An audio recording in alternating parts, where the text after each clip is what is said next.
messed up my weight and all that. Well, that and I've been eating white flour. But I have been on every diet in the world. I've done everything. I've done Whole30.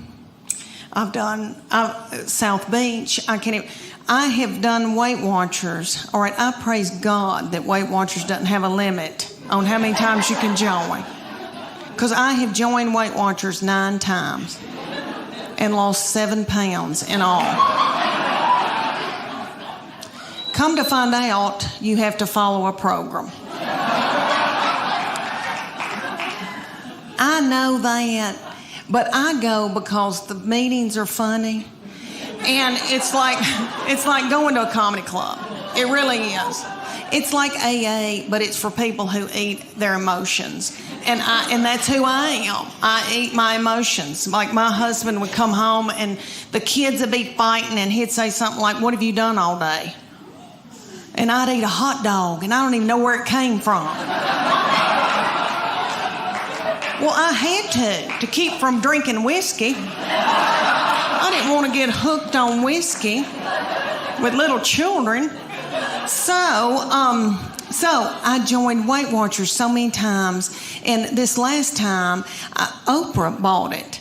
And they had Oprah on TV, and she was twirling pasta on a fork and running through tall grass. And I thought, well, if she can do it, I can do it. No. So, no, turns out, no, for the 9th time. But what the deal is they give you a point value on food. So fruits and vegetables are free.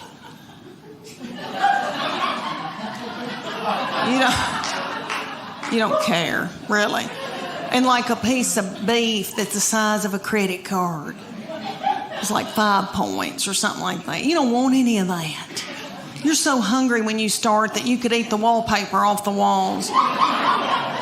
You want a Snickers bar, but they're like 12 points. My sister goes on it every time I do, and she'll call me and she'll say, "It's noon and I've eaten all my points." Oh, y'all, I've done every kind of exercise in the world. And when I was y'all's age, I was so gung-ho. And I wanted to go and do, and I wanted to be firm and tone. And then one day I just said, I don't care. But, and that's a good feeling too. But when I was y'all's age, I was big into CrossFit. Do y'all have CrossFit here? Ooh, I hope y'all don't end up in a boot. All right. It is bad mamma jamma. And it came to Knoxville, and these young boys in their early 20s opened it up, and they were darling. And they both had little fannies that looked like baseballs. And I wanted my fanny to look like a baseball. So I got my good friend Becky. Becky and I joined CrossFit together. For those of you who don't know, it's like military moves, push-ups, pull-ups, that kind of thing. They'd put a big tractor tire in the parking lot, and they'd set Becky in it, and I'd pull her across the parking lot while she held her purse.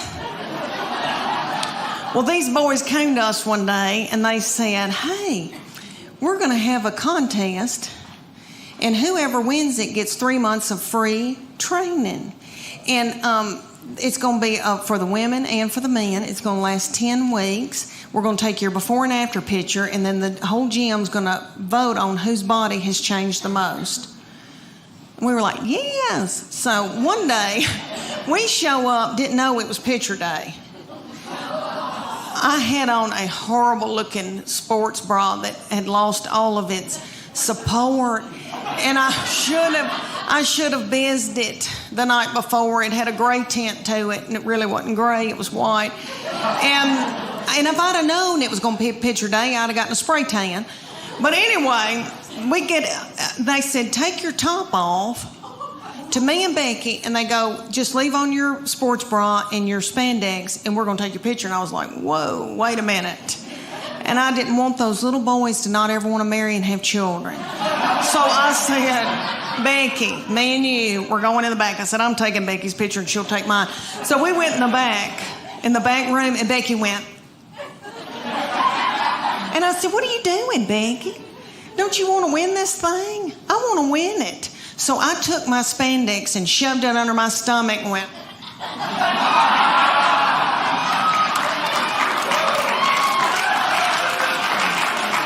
you.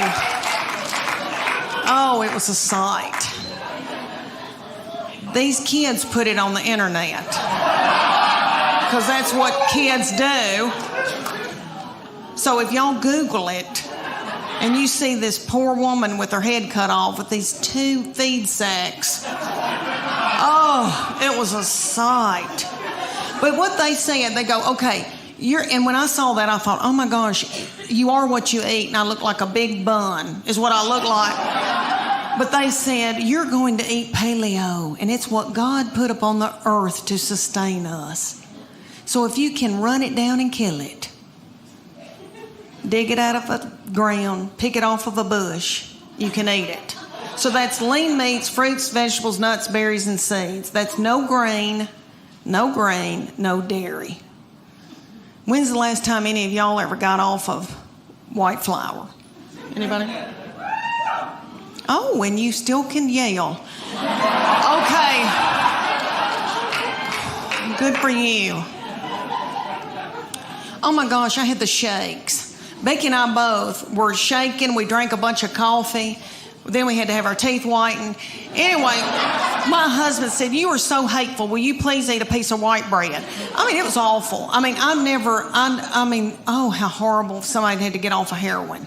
I mean, and I don't know what that's like, but I watched Shaft when I was little, and I remember it being a booger when somebody had to get off of heroin. This felt similar. It may not have been. Anyway, they took the after picture, and I made sure I had a spray tan. Let me tell you that, honey, because a spray tan takes 12 pounds off of you. Anyway, I had a spray tan. I had on a really cute sports bra and spandex.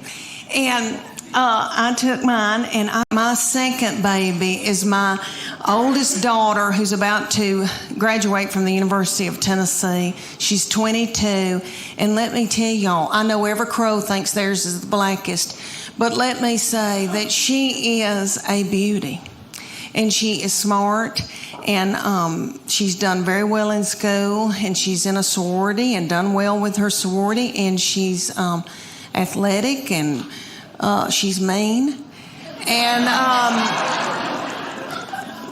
we're scared to death of her. We walk on eggshells around her. She's not mean to other people or in public. She holds it in so that she can come home and like spew it out onto me. That's okay. That's God's way. But this is what I think happens. When she was a junior, her summer between her junior and senior year, I think that God allows this to happen. And you little girls, that your babies aren't this old, just listen to me. All right, one day they'll just turn on you. And you'll think, who in the world is this?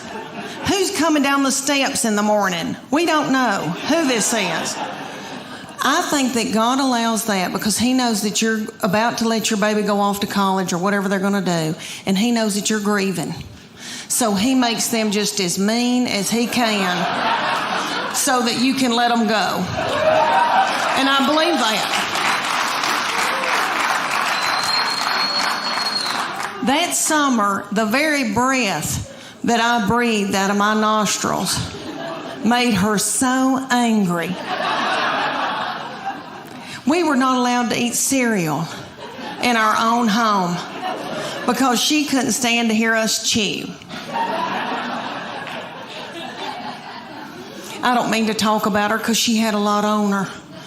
She had to empty the dishwasher. Stuff like that. That's so hard. Okay, let me tell you about an example when she was probably your baby's age, y'all's little children, because y'all are so cute. Look, their thyroid's still functioning. Y'all still got hair. Good for y'all. Y'all got on little breeches. Yay. Okay. When my middle one, when she was in elementary school, I was so blessed that I got to take them to school and pick them up every day in my Minivan. And I would watch them come out my girls, and I saw them. They were in a good mood. I saw it. All right, they would be goosing each other and waving to all the little children and the principal.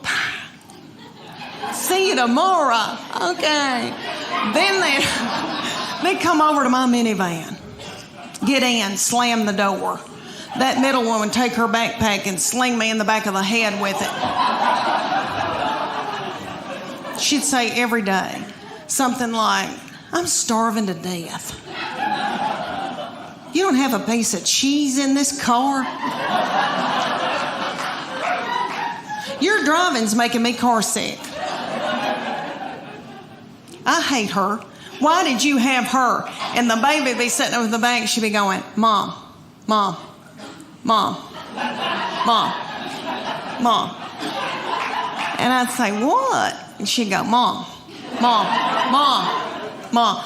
I go, what? I'm listening. She could say some of the craziest things. She said to me one day, did Jesus ever have head lice? How do you answer that?